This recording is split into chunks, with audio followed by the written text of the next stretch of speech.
Hello and welcome to Fit After 40. Our guest today is Coach Gabriel Shaw.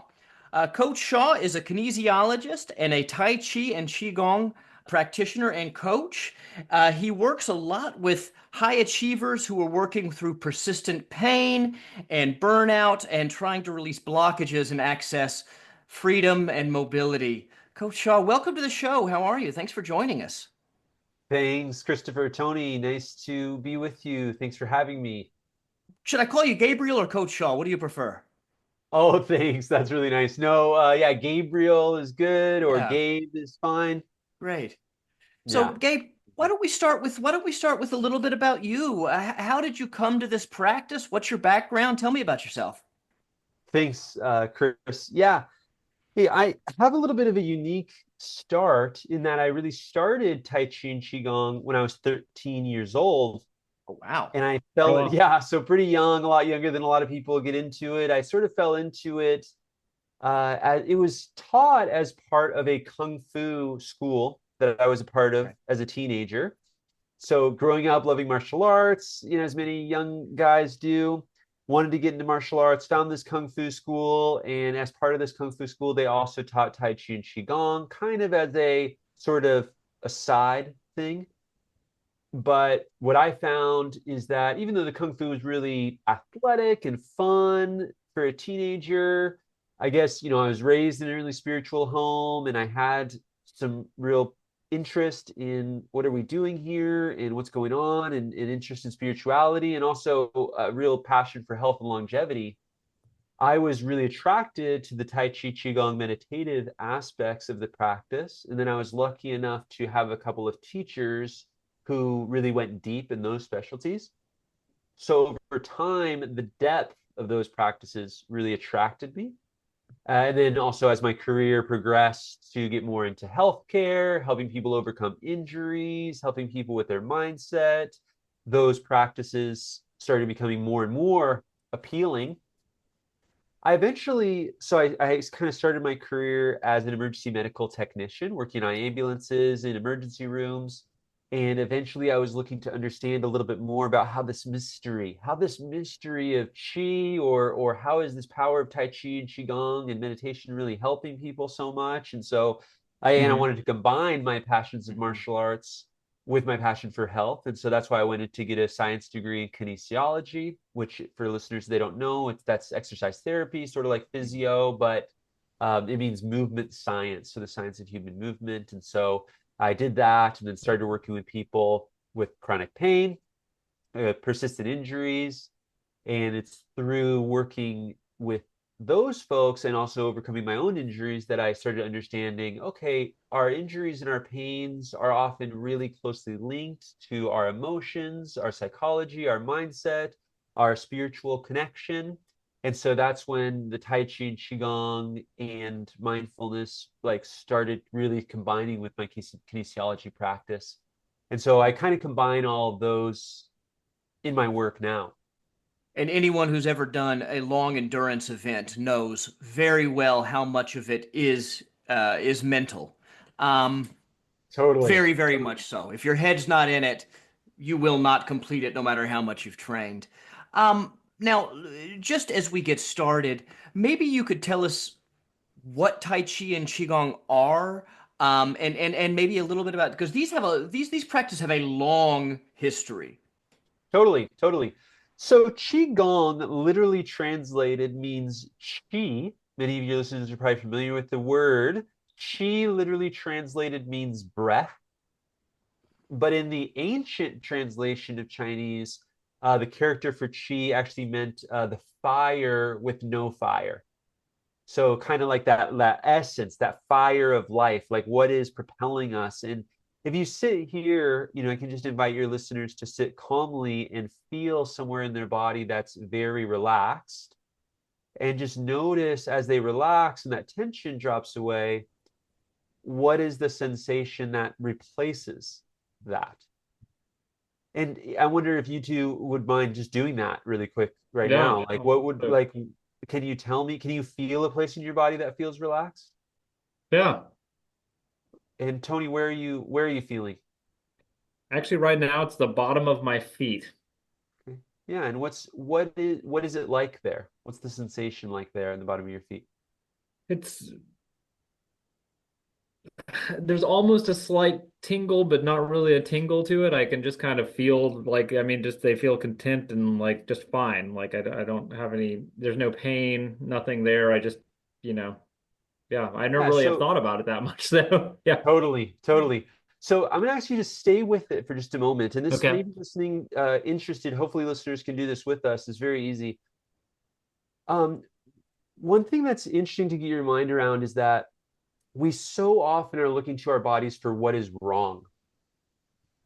So Yeah. even when you heard kind of Tony just say like it's kind of like it's well they're just kind of there like they don't have pain is like one of the primary things that you notice, right? Yeah. But if you stay with it a little bit longer, I noticed you felt some tingling. Just like notice that absence of pain, notice Hmm. the there-ness of them, and tell us, just doesn't matter exactly what the words are, but just tell us what is that there-ness kind of feel like?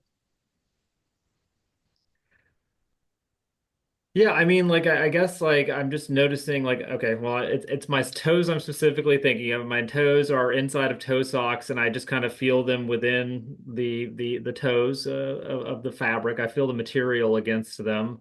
I don't like I feel just yeah, the absence of any kind of discomfort. And like when I say that, I don't mean just pain per se, but like, there's no stress of any kind on that tissue right now. It's not so I mean, I guess that is a form of pain, but like no exertion or anything like that. So there's just like a calmness, I guess. Yeah, there's a calmness, there's a relaxation, right?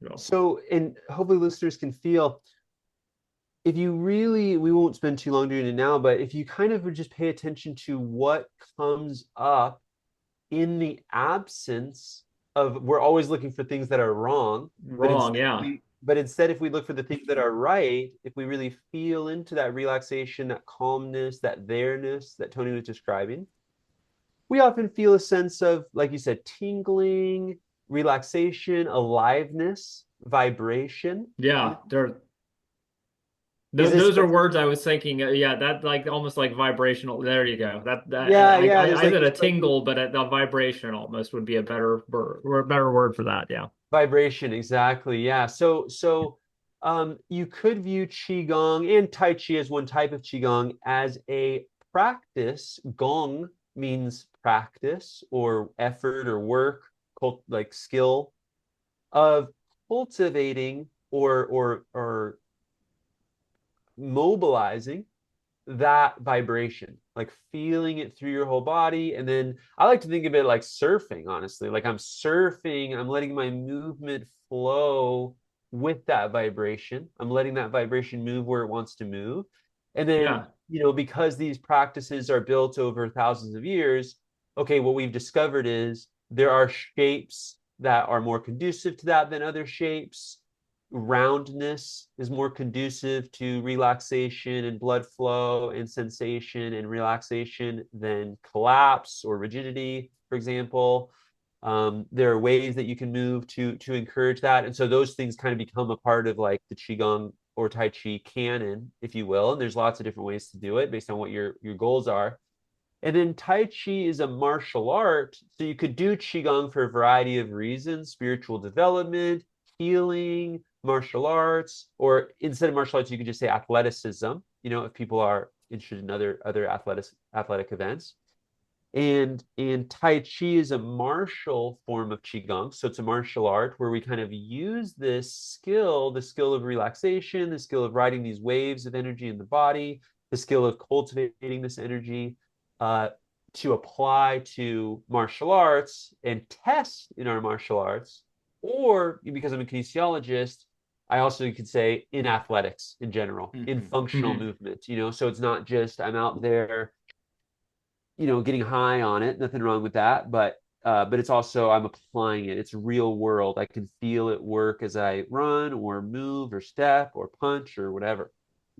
Yeah. So that gives you a little bit of introduction. Yeah, I'm hoping people can resonate with. Thanks for coming along on that journey, absolutely. Oh Tony. no, that was Yeah, that's interesting. Yeah. great. So Yeah. it's really an interesting thing to think about too. I don't, I mean, like recently I've been dealing with an ankle injury, and so I'm always focused on where the pain is in that ankle, where it's moving to, is it going away? But I don't ever think about the parts of my body that actually feel good. Totally, totally. Yeah, and and so, a qigong perspective on that would be, how can you heal that if you have no concept of what you're trying to aim towards? It's like, think about Mm, people in their business, or how can you Mhm. improve your business or your health or whatever, if you or complete that running goal if you just have no goal, like, you know what I mean?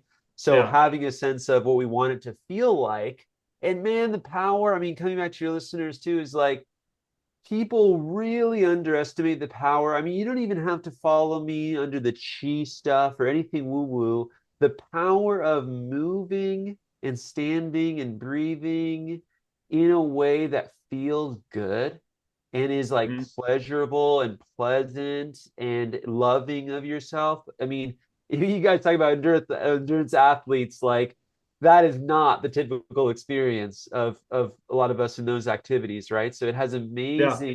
there's amazing healing power in just coming back to your body and moving in a way that feels good, loving to yourself, get the joints open, get the blood flowing, get the mind calm. It's just so good.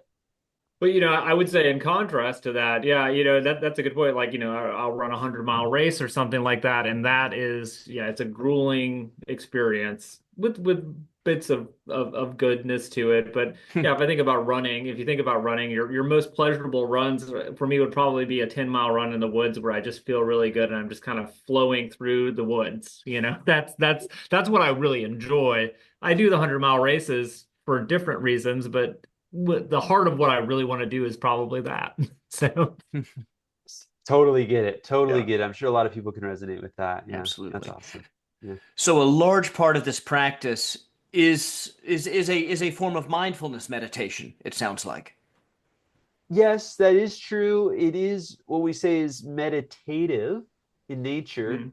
And if you look at kind of the academic literature, a lot of the ways that they break up meditation is into two categories, and there are variety of subcategories, but the Hmm. main categories being concentrative practices Okay. and Okay. mindfulness practices. So mindfulness would be open awareness. You're just letting whatever happens happen and just paying attention to whatever is Hmm. happening. And concentrative practices are where you're actually honing the mind to a specific goal. And it can include both. It just depends on kind of what you're practicing.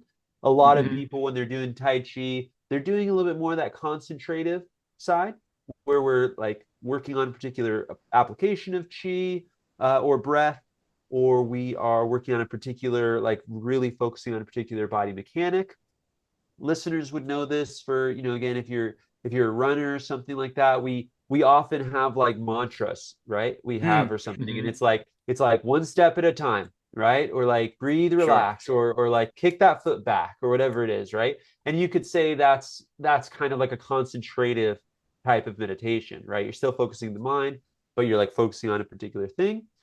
Tai Chi and Qigong do have both, but what people might see if they go to a typical class, or what might distinguish it from more of a just a sitting on the cushion type meditation, is that kind of concentrative Hmm. element as well. Hmm.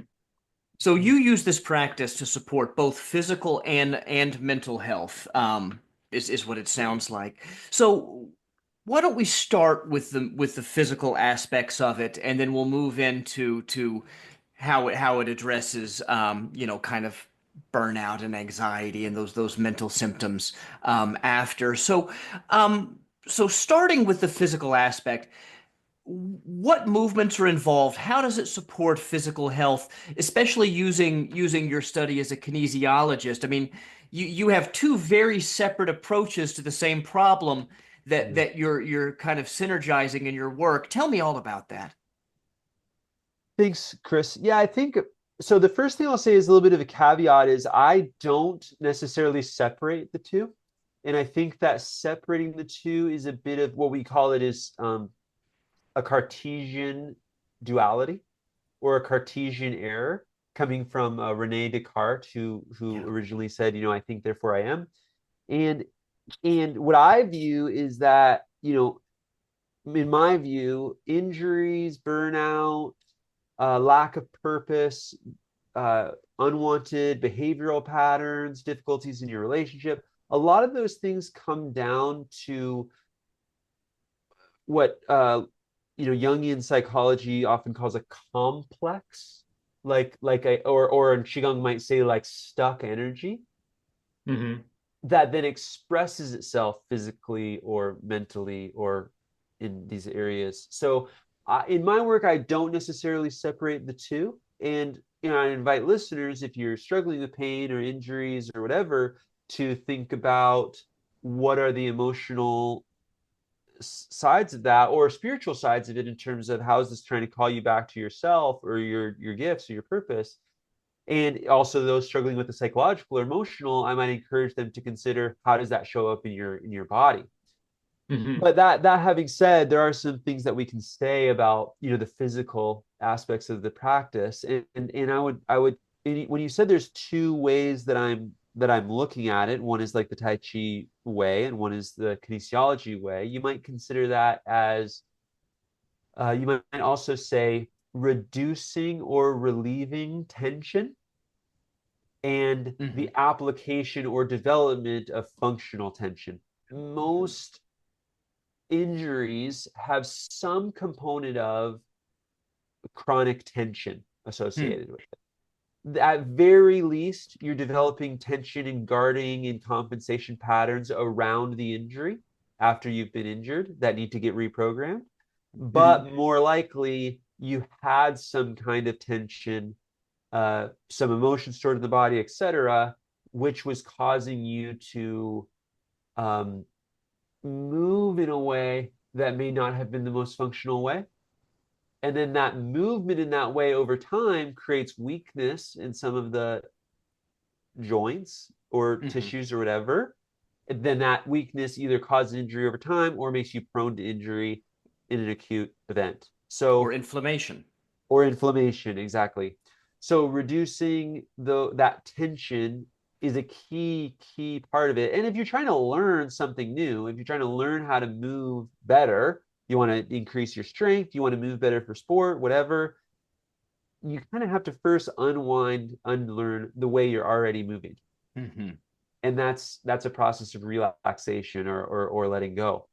And actually, honestly, all skill cultivation is an application of letting go, or we call it neurologically called pruning. You're literally pruning the neurons that are firing too many muscles. So that's kind of the Tai Chi way, but I could say maybe a few more things about how it helps for injury and physical health if you want. Yeah. Yeah, I'd love to hear So more. Absolutely.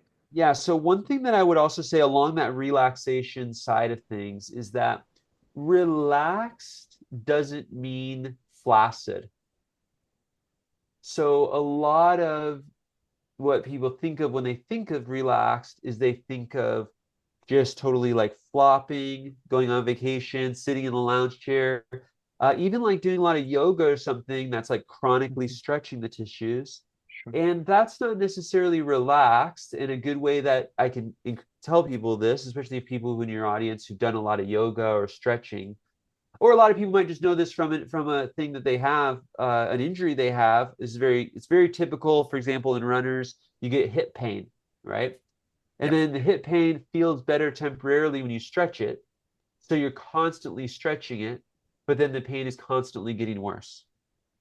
That's a common Hmm. one. And what that is because when you are running, let's say, you're putting a lot of uh, demand on your hip. It's very, very Hmm. demanding on your hip because you're doing a lot of one side standing, one side impact. When you're stretching it, you are making it weaker in a way, right? You're kind of taking something that's like this, or crossing my hands close together for people who are listening, and you're pulling it. So then sometimes that tightness. So a lot of times when people feel tightness, it's actually weakness Okay. because you're kind of like imagine hanging on the end of a cliff and you've got just your fingers holding. You're going to be pretty tense, right? Versus Yeah. if you were hanging on the edge of the cliff and you had it like up to your shoulders and you could cross your arms or something, most people would find that not a big deal. You could just kind of rest there, right? Hmm. And so when I say relaxed, one of the things I mean by relaxing is building elasticity. So you want tissues that are easily elongated, but then when the pressure is released, immediately you contract, or I should not say contract because that sounds like I'm actively doing it, but just rebound Hmm. to a really structured place. Yeah. And so one of the ways Tai Chi is very helpful, I mean, in addition to joint opening and blood circulation and bone density, one of the things that's under talked about or underappreciated is elasticity development, which is, kind of a little bit of a hobby horse of mine as a kinesiologist and something I see Absolutely. people really undervalue. Anyone who is very, very high athletic ability in their sport is going to be very, very elastic, at least in the tissues that are used for their sport. Like you Hmm. see this in runners who are very, very good. There's like a spring to their step, right? They're not Right. lifting. You can see it with beginner runners, right? Beginner runners, they're lifting their leg every step. You can see it, right? And it's like, oh, painful, right? But Yeah. people who know how to do it, oh, it's like ding, ding, ding, like kind of stepping like, kind of a deer. Go ahead, Tony. Oh, well, I was just gonna like an example I always think of, and you can tell me if I'm wrong here though, is especially talking about elasticity is shin splints. I always say that shins because I like to get a lot of people into running, Yeah. and I always say shin splints is a beginner injury. Uh-huh. Typically, it seems to always be a beginner injury because I feel like, and you notice like a lot of these connective tissue type things as you become a more progressed runner, that's my frame of reference athlete, those tend to kind of go away because possibly is that because you're developing that elasticity, I suppose, whereas a beginner runner, Hmm. because they're getting that fast muscle development, but they're not, the tissue is not The matching it, so connective they're gonna tissue. they're gonna get that they don't have elasticity in those in the connective tissue. They're getting that shin splint, for instance. Or would that be That is a good way to think about it. Yeah, shin splints themselves is what you're pointing to is an increase in the tendon strength or the Hmm. tendon density. Tendon is what attaches muscles to bones. And so people who are, especially endurance athletes, highly skilled or highly experienced, they actually have an increase in the tendon to bone, the tendon to muscle ratio. okay? So the tendons are bigger, they're longer, they're stronger, and that's where they get some of that elasticity, and that's where they become less prone to injury. So that's what you're talking Injury. about. Okay. Shin splints is kind of a little bit more of an example. Just that specific example is a little bit more of an example of the tight because it's weak sort of thing. In other Yeah, ways, I guess that, yeah, yeah, yeah. In other words, in not say weak, but not strong enough for the new demands that is placed on, right? being placed on it. Yeah. Whereas an elasticity, more common example for like a runner would be like plantar fasciitis. Okay. Issues in the So foot. issues in the foot, bottom of the foot, even Achilles Hmm. tendonitis, they're kind of very Sure. closely linked, very, very common in runners, and especially as people try to increase their distance or even more experienced runners. And you could say, most physiotherapists would go towards a like building the calf strength, right? Hmm. Mm-hmm. Okay. Yeah. But that is helpful. Don't get me wrong. That is a helpful, immediate help, immediate fix, if not a long-term fix. But people get Achilles tendonitis or plantar fasciitis who have been running a long time, right? Yeah. They Hmm. you can't say those people don't have strong calves, right? Right. So there's Yeah. something else. So there's something else happening there, and that's where kind of the elasticity element kind of Hmm. comes in. Just giving two examples of things we're talking about, but I think you're right on with the tendon strength. Let's say, putting aside the example of the runner, you know, tendonitis is a common condition for athletes of any stripe. I mean, Yeah, tennis elbow, golfer's elbow, you name it, tendonitis is a hazard for any, especially sports that involve any explosive movement. So yeah, Tai Chi, slower, more deliberate movement, but it can help alleviate that tendonitis and increase that elasticity, if I'm hearing you correctly. Is that right? Totally, totally. Yeah, for sure. And I mean, it helps in two ways. I've already kind of mentioned the joint opening nature Yeah. of it. But the other thing that people underestimate about Tai Chi and the slow movements is that a lot of people think in Tai Chi, because we're moving slow, that's easy. But actually, it's very, very challenging. And it's much harder to move slowly than it is to move quickly, for a variety of Very reasons, much. some physical, some Mm-hmm. mental. But Sure. if you go to like a strength trainer and you want to build strength, one of the things they're going to have you do? Slow down your Slow, lifts. deliberate movements, Slow, controlled movements. exactly. Controlled movement, slow, deliberate. And why is that? Because they want to increase your time under tension. What builds strength is time under tension. In Hmm. other words, I'm saying tension here, but what I mean, that's kind of like a literature way to say that. But what I mean in Mm-hmm. this case, what I mean in tension in this case is demand or like load. Right. So in when we're moving very slowly, we are loading that tendon, but in a very relaxed way, in a way that feels really good, in a way that's not dangerous because going slow and we're going controlled, but is continuous. So it's Hmm. Yeah. continuous loading in a slow, deliberate, controlled, safe way, and that can have a real positive effect on all those connective tissues, just like you were mentioning, Chris. Wow. Yeah. And it sounds like it would also address, another common issue, cramping, a muscle that contracts and won't release. If you are practicing these slow, deliberate movements, it sounds like that it might address that condition as well. Am I close to the point here? Yes, you are. There's two ways to look at the cramping, and so well, there's a few ways, but when people are having, what is a cramp? A cramp is muscle tension. That's what it is, right? We can Yep. all agree on that's what it is. So the first thing you need to learn how to do in Tai Chi and Qigong is to relax. And that seems like an easy thing to say. We're like, okay, we all know what relaxation Mhm. is, but But it's no, not. Yeah. it's It's actually not. not. And actually, especially most of us, especially endurance athletes, people who are highly involved, invested in their career, kind of the Sure. high achiever type people I tend to work with. Hmm. It's like almost a foreign concept, right?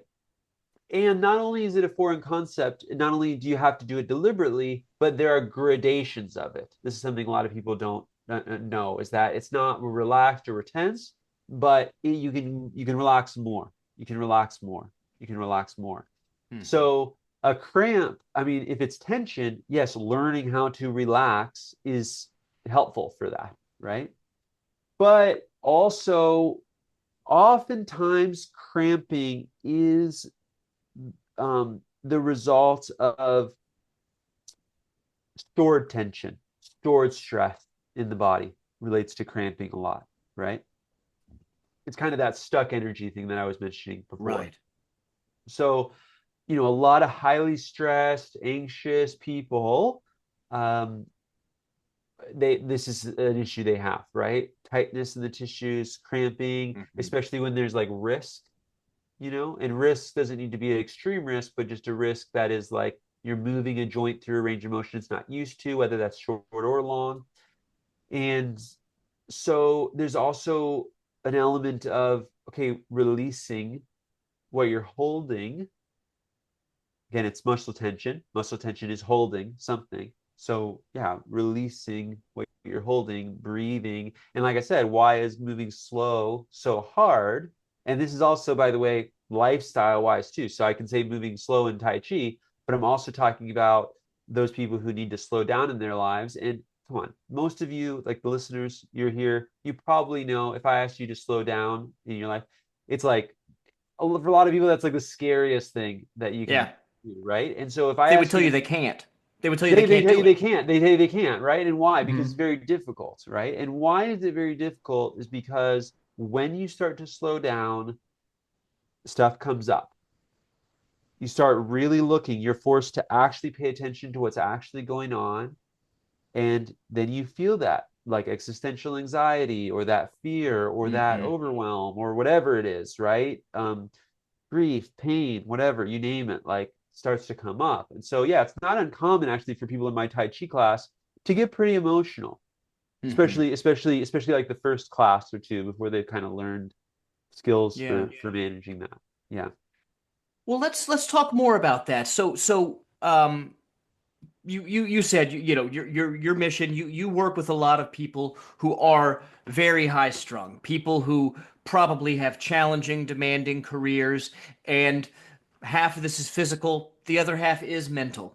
Uh-huh. So how does this practice support that mental health? How does it address this stress, this anxiety, this tension that a lot of us feel, in middle age? You're probably at the peak of your career.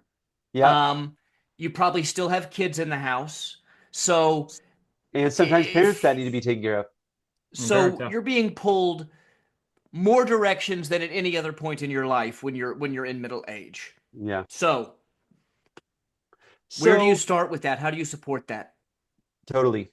So I will say that the first thing is that there's a lot of stress. Don't get me wrong. Like there's stress in your life currently, right? But we are very capable of managing stress. Like we're very adaptive, and most of us know this because we've overcome significant challenges, either in our careers or in our families or in our athletics or whatever. So you know you're capable of managing stress or and overcoming challenges, right? Hmm. Where things start to get really difficult is when it triggers, is when the stress isn't necessarily present. And what I mean by that is it's not that your life necessarily right now is really that stressful. I mean, if it is, that you might be stressful, but you can Hmm. handle it.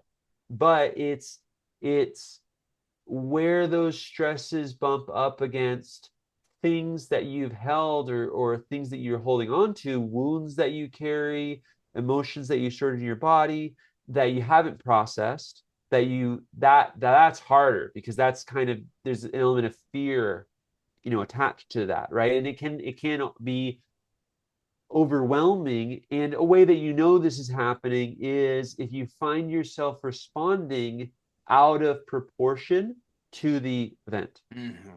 right? Which most of us And we've know. all done that. We've all done that. Exactly. Exactly. So that's how it's kind of touching something that's what I said, Hmm. not present, Hmm. because what is present is not that big a deal, Right. as much as you're responding to. Before you can, so how these practices help with that? I mean, we've already talked about the relaxing. And so my point is all you need to do, the only thing that needs to be done about that stored stress is just to feel it. That's literally the only thing that needs to happen. You need to let Hmm. it flow in other words, flow through you. Why can't we let it flow through us? Well, largely because it's overwhelming. It's too overwhelming for us. Like we Hmm. haven't developed the capacity, either mentally or in our literal bodies, depending on how you look at it, to let that flow through.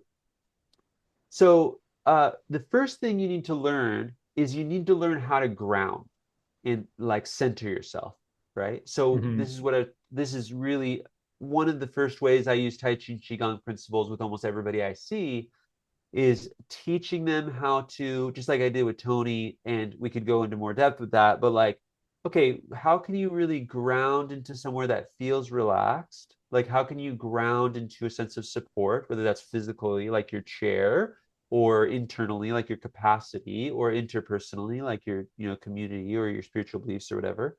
How do you ground so you don't feel like you have to hold it all together yourself? And what that grounding does is it increases your capacity.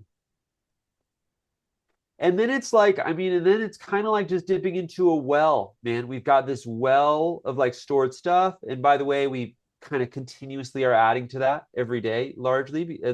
because we continue to play the same stories in our life. So we got this well. Yes, it's very overwhelming, but it's just like an ultra marathon. You just take it one bite at a time. You ground Hmm. yourself, you ground yourself, and then you slow down and relax. That stuff starts to come up. This is another thing we learned in Tai Chi and Qigong, but you learn how to, then you just let it flow through you. Remember, I talked about that at the beginning. It's literally just energy. You just literally let it flow through you. when it kind of becomes too much to handle, you just ground yourself again. And you can just keep going like that, right? Like honestly, that can be it, and then what happens as a result, things become a lot easier.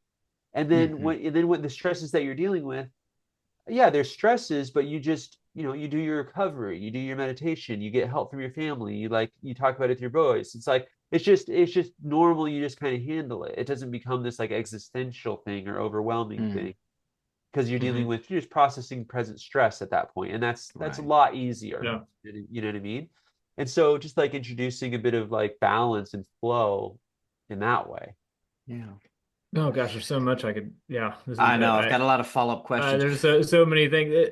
I mean, and I like that's so interesting, and I almost want to rewind a little bit because, and this goes back to your experience, and it's interesting because you've chosen these two things, and I would think the kinesiology you're looking at things from a very Western perspective, whereas so it's this kind of Eastern thing.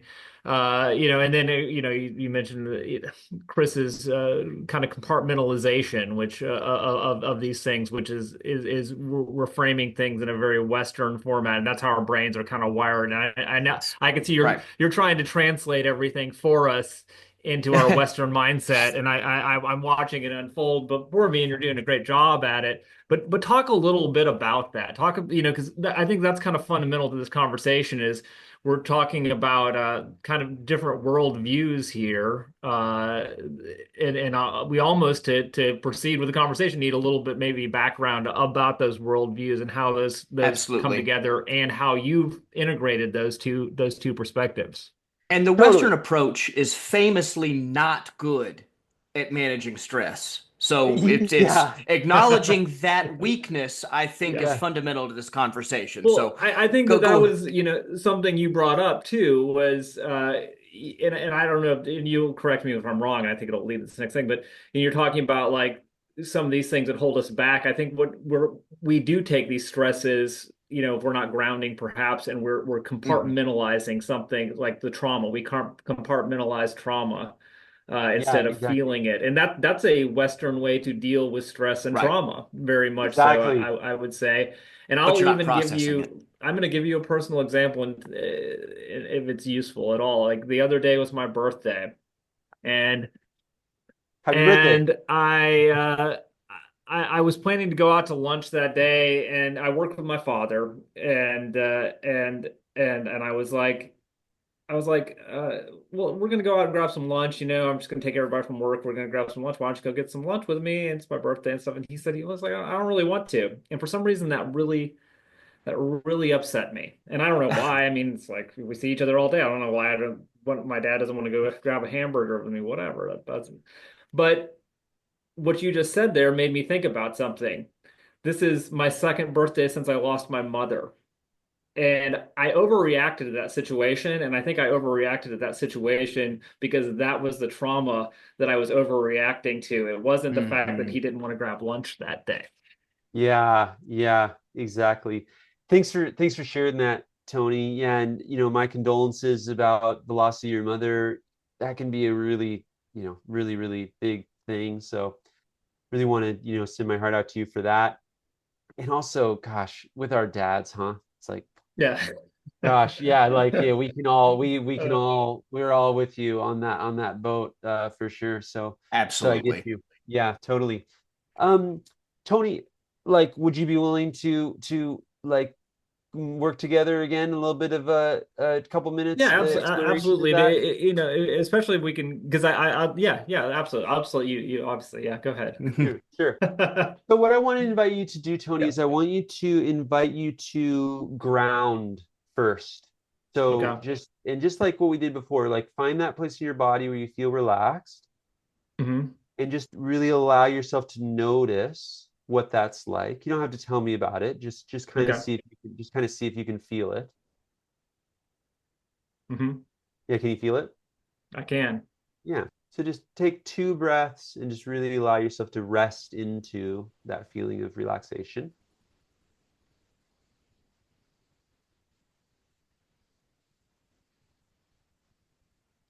And then what I'm going to invite you to do is I'm going to invite you to think about that situation you had a couple of days ago with your dad, right? Put yourself in the scenario. You ask him for lunch. He kind of says he doesn't want to. You have that overreaction. And as you're putting yourself in that situation, what I want you to do is just notice right now in the present moment what shows up in your physical body. What is the sensations?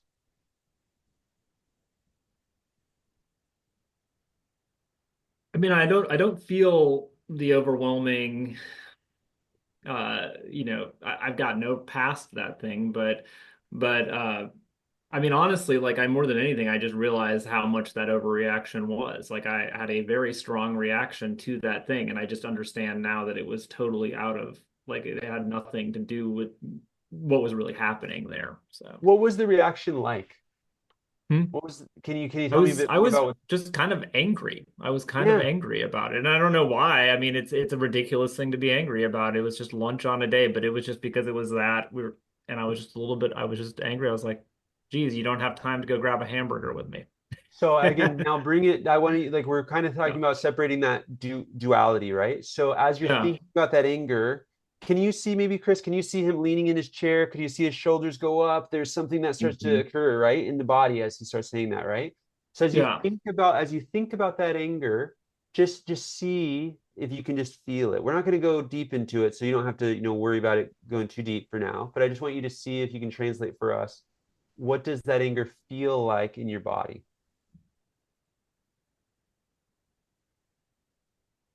It's kind of like a an anxious feeling to some degree. And it's a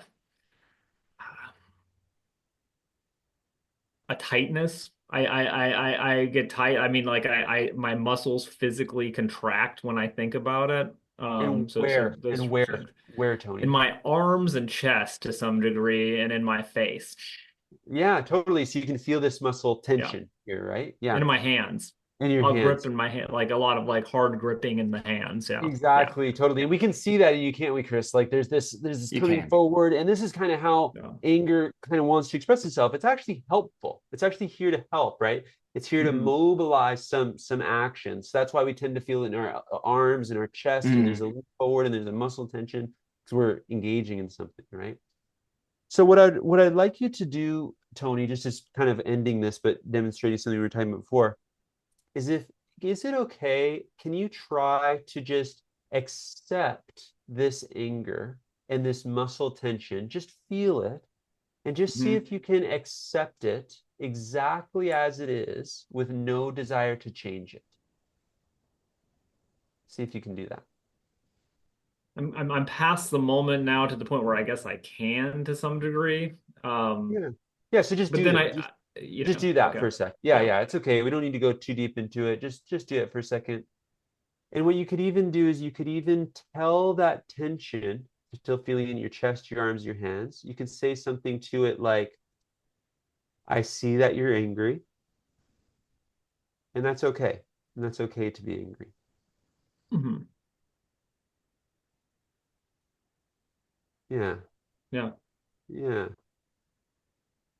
And what happens? What happens when you just like accept it and say that?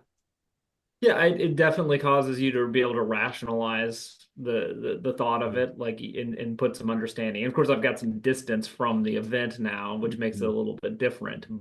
Yeah, But I can see how that's very useful in totally. dealing with that. Uh, Yeah.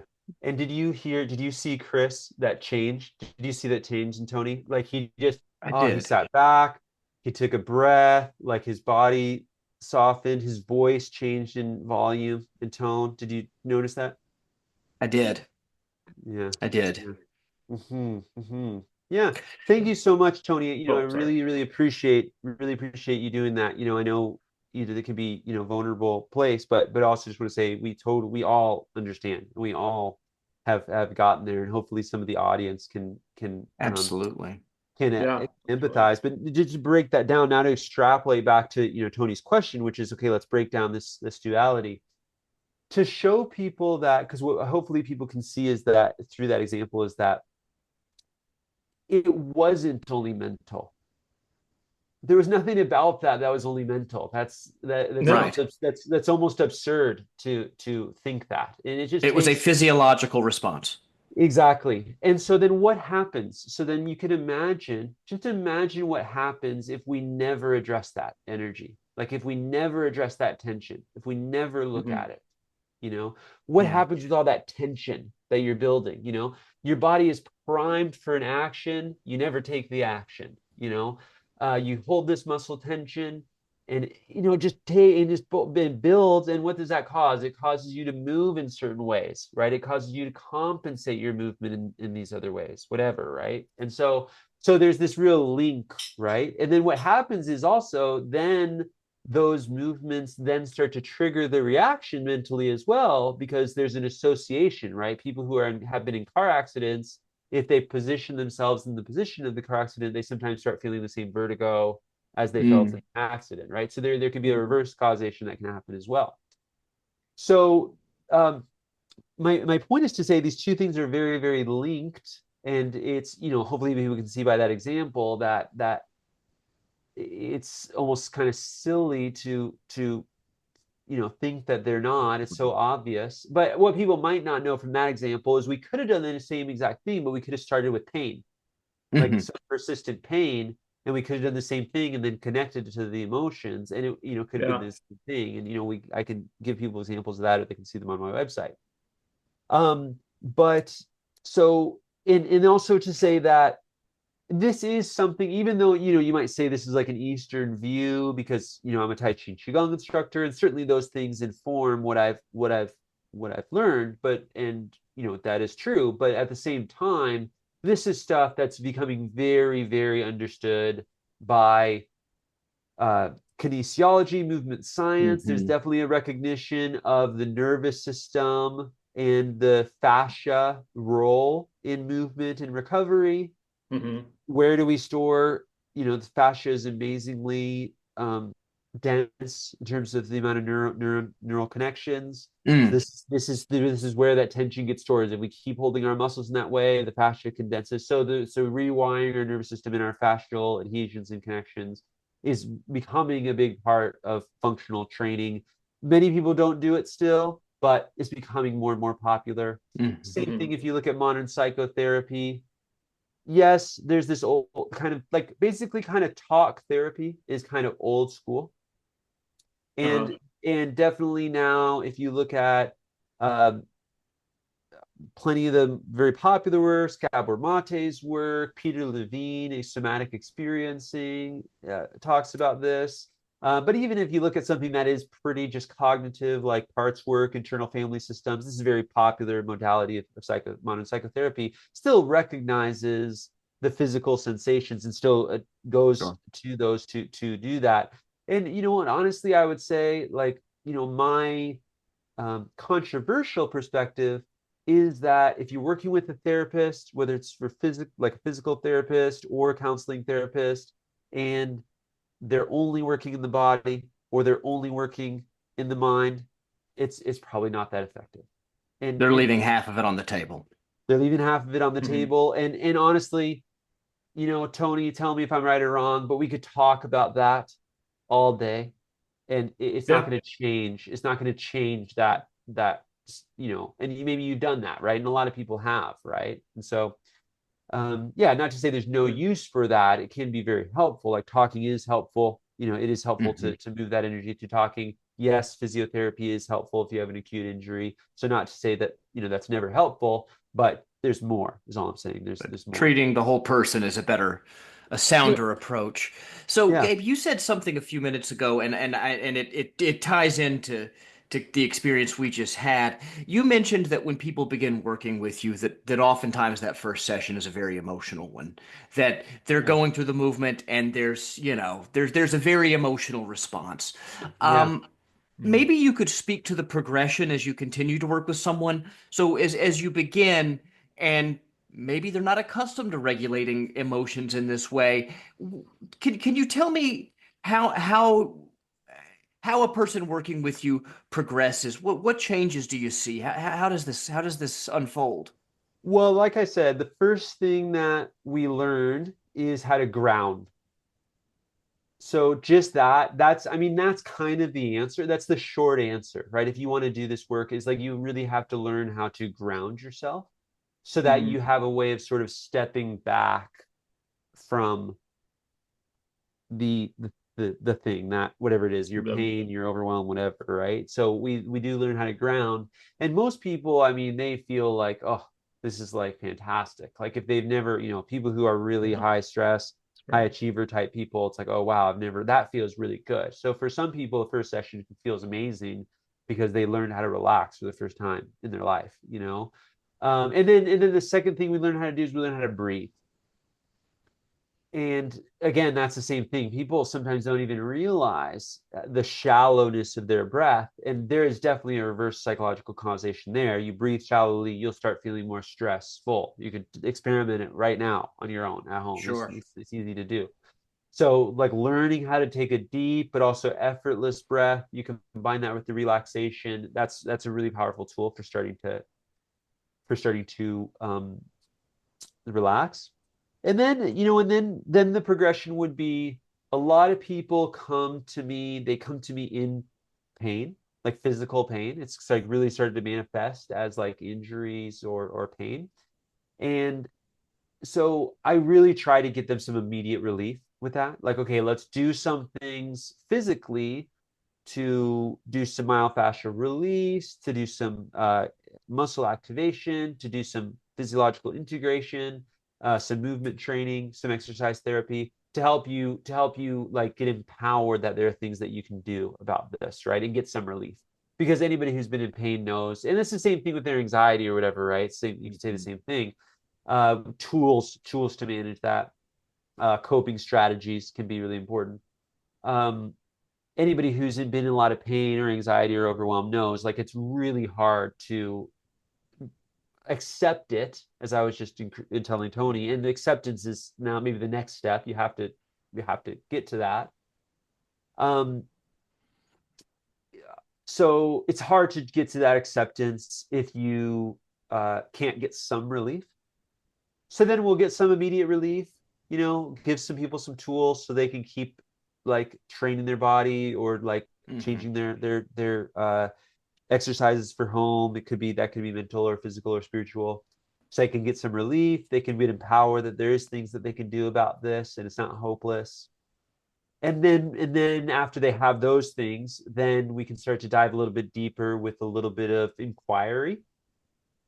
From there, the inquiry is really honestly about acceptance. Like, what you're like, if you keep doing this, you with it, I'm putting my two fists together. I mean, what we resist persists.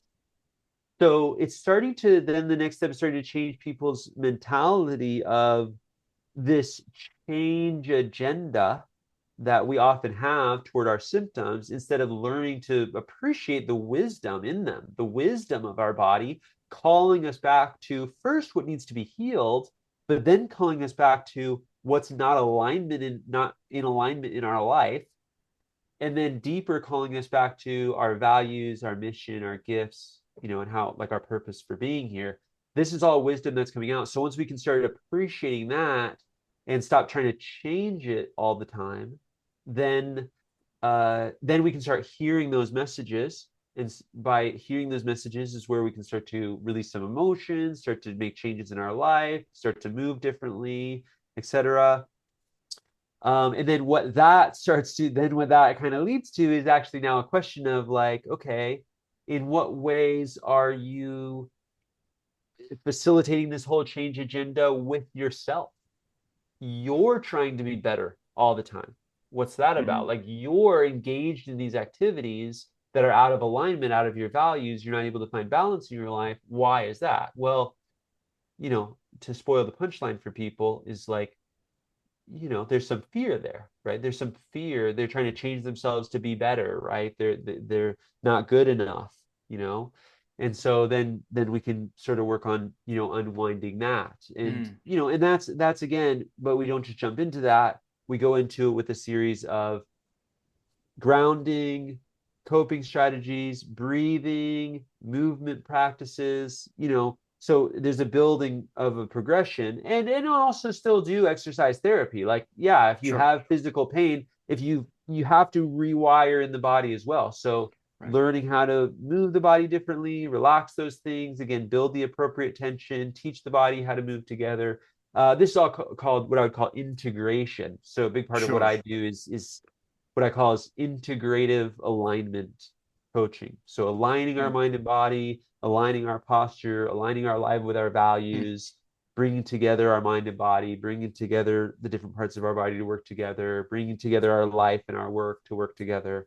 This is like integrated alignment coaching that Absolutely. I do. And it's interesting because Tai Chi is associated with enhanced longevity, and we know that stress is deadly. It is deadly. Totally. Yeah, It is tightly correlated with premature death of all causes.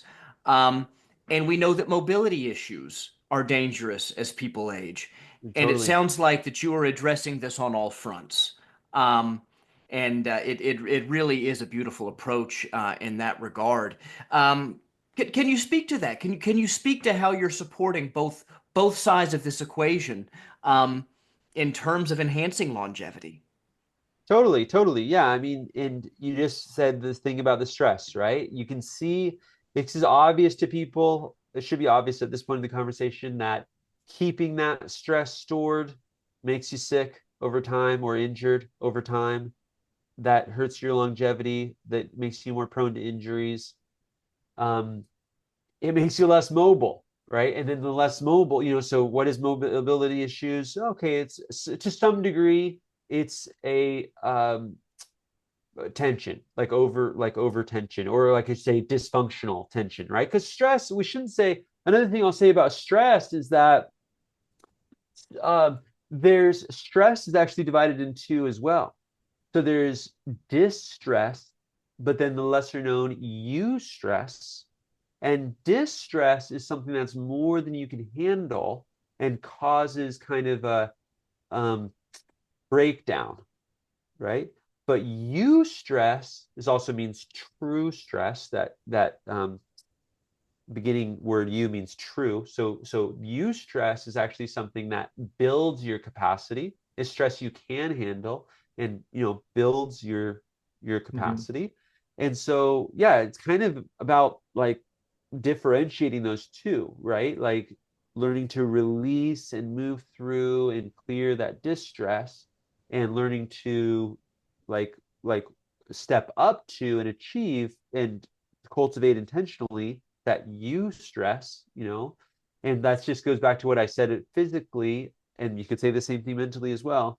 Um, Decreasing the dysfunctional tension and then building up the like appropriate or functional tension, Mhm. right? Uh, so it's the same thing applies, Yeah. right? So So yeah, something that I've been thinking about this whole conversation too, in relation to your practice here is autoimmune disorders and kind of the anxiety epidemic I feel like we have to Mm. some degree. I don't know if that's true or not, but it seems like there is some degree of that. I mean, I'm sure like a lot of that's we have so many artificial forms of stress being generated around us through social media and like the news cycle that we live in and all of those sorts of things. What does a practice like this do to help with things like autoimmune disorders and anxiety and those things? I don't I feel like they're interrelated. totally. Yeah, I think they are too, because what you're expressing is when we think about that autoimmune disorders, we're thinking about that's very much an example of this, like stored anger, for example, is very common with that, right? Mhm. Anxiety can be a really good sign. Anxiety is often the first symptom we notice. And the reason we notice it first is because we start feeling anxious about the things that might come, what other things might come up, our ability to handle those stresses that we need to clear, right?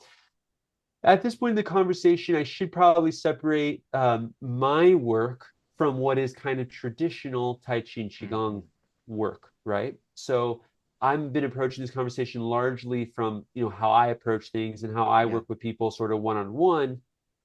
If you go to a Qigong class or a Tai Chi class, you're going to mostly learn the movements, the breathing, the meditations. You're still addressing that, but it's like in a slower way.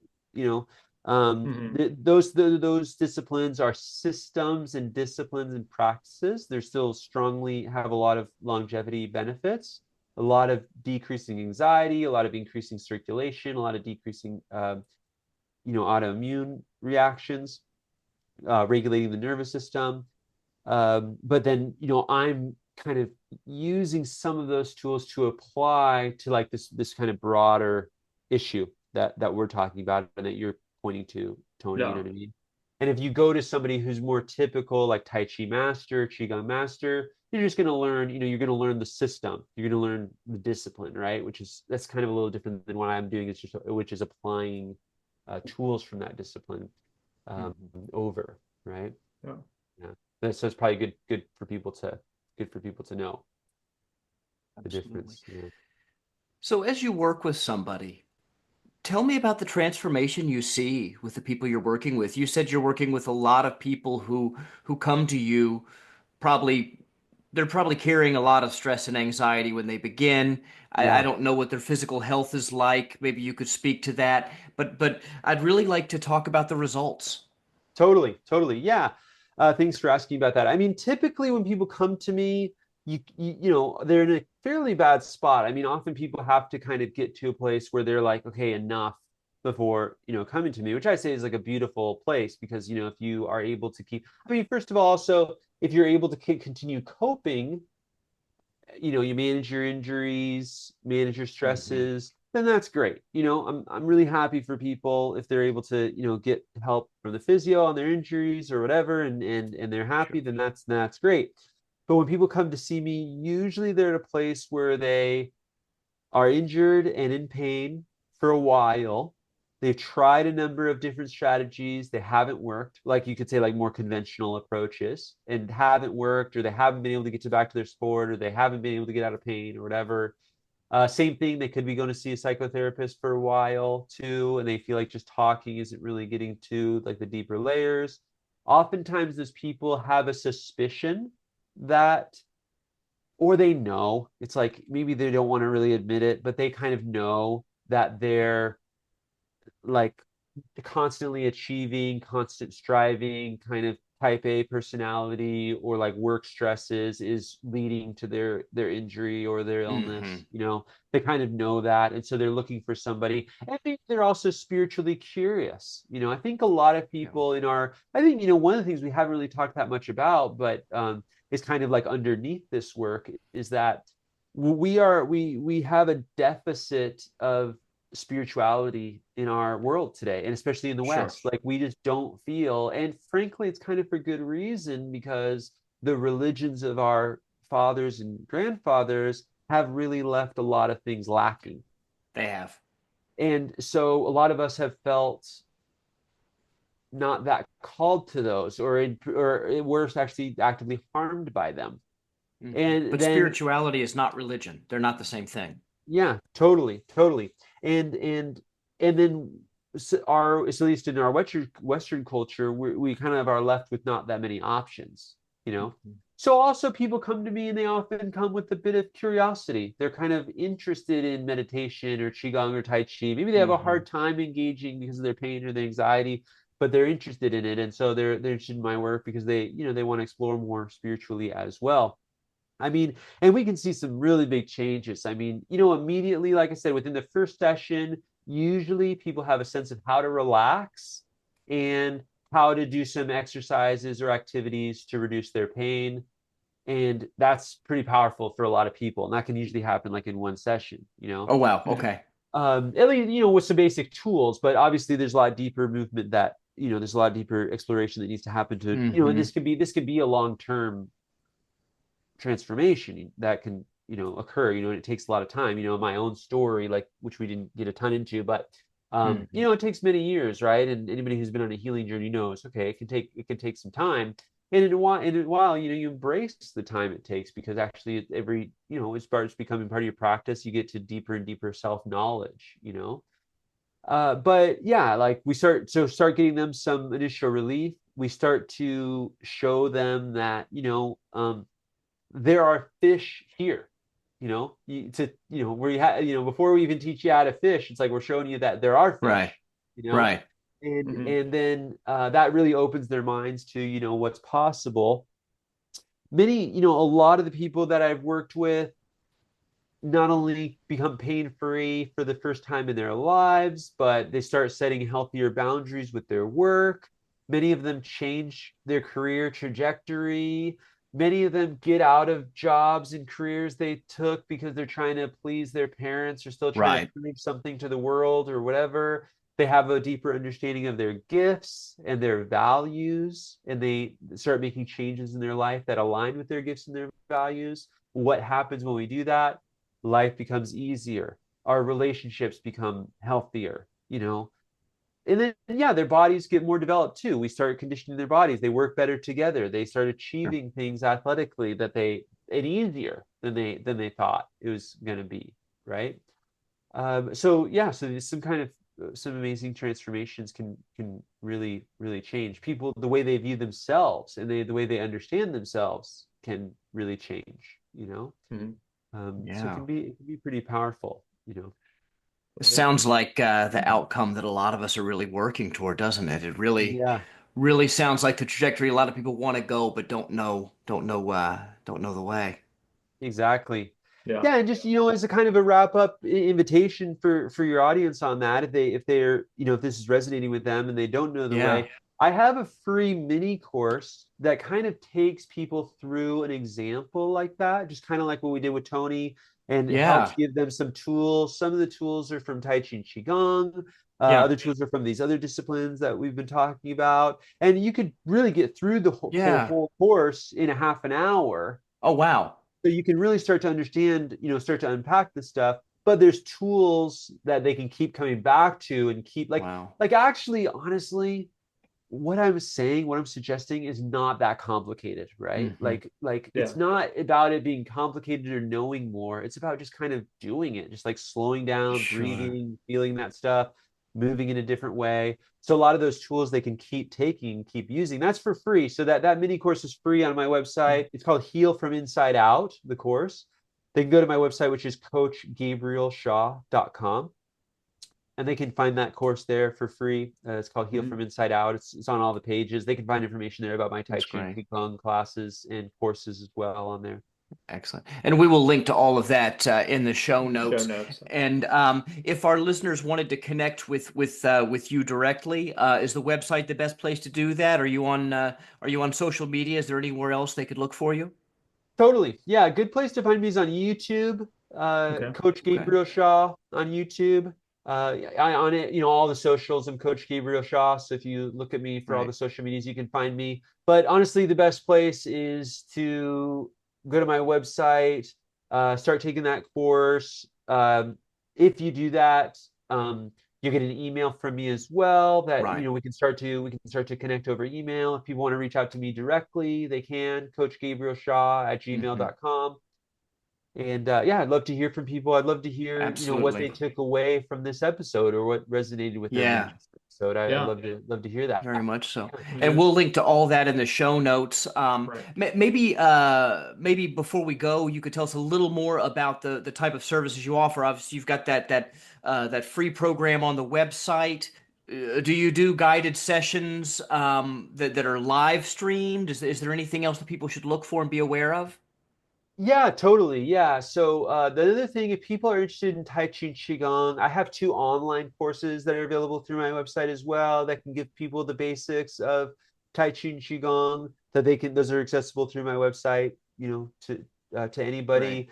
I do sessions virtually from anywhere in the world. We can work together. So people can find information about how to get started, or booking an initial clarity call through my website. And then I Great. also do group programs. So Hmm. usually seasonally, I've got a course coming out, group program coming out for summer season around going from burnout to balance. That's going to be coming in the summer. If people are, depending on when this episode comes out, in the fall, I'm going to have one about living in alignment. So if people want to Right. join in a group program, they can find that information through my website or apply to be part of that there too. Those are some good ways that people can start to engage. I teach local classes here. I mean, if people are in this area, I teach locally Tai Chi and Qigong. Mm-hmm. And where are you located? Victoria, British Columbia. Yeah, Oh, thank you. BC. Oh, cool. Yeah, Beautiful BC area. is awesome. It's That's a really great place beautiful. to Yeah, be, it's huh? great. I I'm also jealous. do workshops all around to Tai Chi and Qigong workshops, or I have a free 1 hour long talk, kind of guiding through some of these principles. If people feel like they have they're with their work or their organization, they want to bring me in to do that. That's something that I'd be happy to do. So again, people can just Excellent. email me and we can work on Very that. good. Good. And Great. we'll like I said, we'll link to all this stuff in the show notes. So if anyone has further questions, we'll have a way to contact you through that. Well, this Yeah, has been fabulous. I found this really, Really really interesting. interesting, and I hope our listeners do as well. I really appreciate you taking the time to speak with us. I Yeah, appreciate thanks you so having me much. on. Yeah, thanks Uh, again, Tony, for your vulnerability and willingness, and Chris, thanks for having me. Great Thank to you very much. connect. I really enjoyed the conversation. Hope people get a lot out of it. So did They we. will. Thank you Thank so you. much. Thank you for listening. Please make sure to like or subscribe on Apple, Spotify, or wherever you get your podcasts. We also list the show notes and have lots of bonus content available on Substack or Instagram.